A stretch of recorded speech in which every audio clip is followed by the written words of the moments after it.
नमस्कार श्रोता बंधु। आज आम शिवरात्रि उपरे एक छोटिए कहानीटे शुणिबा। एक समय रे जंगल भितरे एक शिकारी रहुथिला। से प्रतिदिन किछि शिकार करी जीविका चलाउथिला। नाम तार थिला लुब्धक।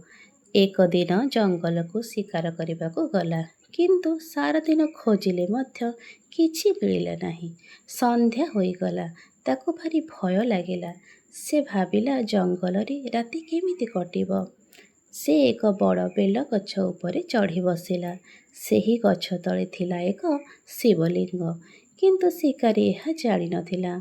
राति भरी जागी रहिबा पई से बेलपत्र तोड़ी तळे फिंगुथिला।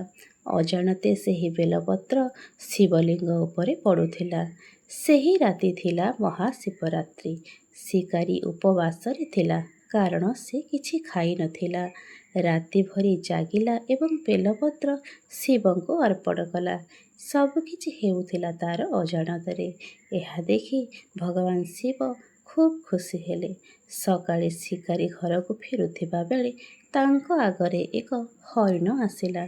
से ताको मारिबाकू जाउथिले, किंतु हरिण कहिला, मते छाड़ी दियो, मो परिवार को देखि आसिबी, परे फेरी आसिबी। शिकारीर मनरे कृपा आसिला। से ताको छाड़ीदेला। एही भली आउ किछि पशु आसिले एवं से समस्तଙ୍କୁ छाड़ीदेला। यह देखि भगवान शिव तांको आगरे प्रकट हेले एवं कहिले, तुमे अजाणतरे मोर पूजा करिछ, उपवास रखिछ एवं दया देखाइछ। एहार फलरे तुमर समस्त पाप दूर हेला।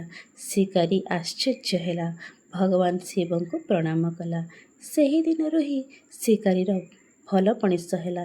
एही भली भावरे शिवଙ୍କ कृपारू शिकारीर भाग्य परिवर्तन होईगला। जदि एही गल्पटी आपनଙ୍କୁ भल लागि थाए एही चैनल को सब्सक्राइब करंतु।